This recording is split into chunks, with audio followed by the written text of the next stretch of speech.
రాష్ట్రంలో ఎస్పీడీసీఎల్, ఎన్పీడీసీఎల్తో పాటు మరో కొత్త డిస్కమ్ ఏర్పాటు ప్రతిపాదనలతో ప్రాథమిక ప్రణాళికను సిద్ధం చేసింది ఇంధన శాఖ. కొత్త డిస్కమ్ ఏర్పాటుకు సంబంధించిన ప్రణాళికను సీఎం రేవంత్కు వివరించారు అధికారులు. వ్యవసాయం, మేజర్, మైనర్ లిఫ్ట్ ఇరిగేషన్, గ్రామీణ మంచినీటి సరఫరా, జీహెచ్ఎంసీ పరిధిలో మంచినీటి సరఫరాకు సంబంధించిన విద్యుత్ వినియోగాన్ని కొత్త డిస్కమ్ పరిధిలోకి తీసుకురావాలన్న ప్రతిపాదనలను సీఎంకు వివరించారు.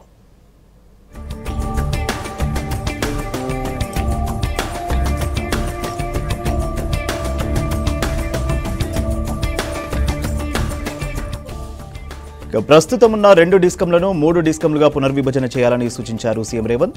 3వ డిస్కంకు సంబంధించి పీపీఏ అలొకేషన్, సిబ్బంది విభజన, ఆస్తుల విభజన, బకాయిలు, ఇతర అంశాలపై పలు కీలక సూచనలు చేశారు.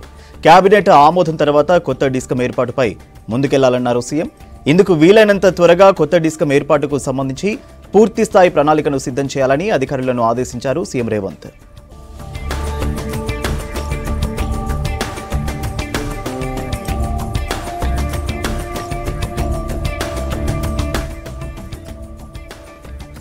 ఇక గ్రేటర్ హైదరాబాద్ లో అండర్ గ్రౌండ్ విద్యుత్ కేబులింగ్ విధానంపై పలు ప్రతిపాదనలను ముఖ్యమంత్రికి వివరించారు అధికారులు.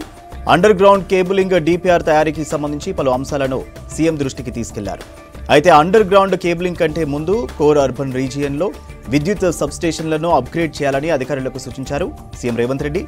ఓవర్లోడ్ సమస్య తలెత్తకుండా లోడ్ రీప్లేస్మెంట్ చర్యలు చేపట్టాలని సూచించారు. సబ్స్టేషన్ కెపాసిటీ కంటే ఒక్క కనెక్షన్ కూడా ఎక్కువ ఉండకుండా జాగ్రత్తలు తీసుకోవాలన్నారు.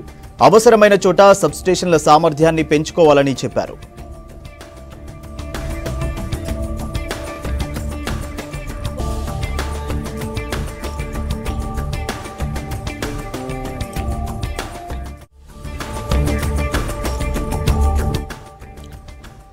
ఇక కోర్ అర్బన్ రీజియన్లో ఎక్కడెక్కడ కొత్త విద్యుత్ సబ్స్టేషన్ల అవసరం ఉందో గుర్తించాలని అధికారులను ఆదేశించారు Revanth Reddy.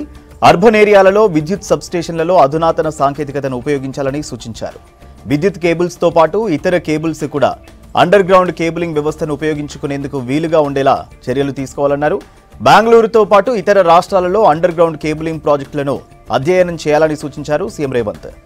డిసెంబర్లోగా underground cabling ప్రాజెక్టుకు సంబంధించి పూర్తి స్థాయి ప్రణాళికలు రూపొందించాలని ఆదేశించారు. వచ్చే 2.5 ఏళ్లలో కోర్ అర్బన్ రీజియన్లో అండర్ గ్రౌండ్ కేబులింగ్ పూర్తి చేయాలన్నారు.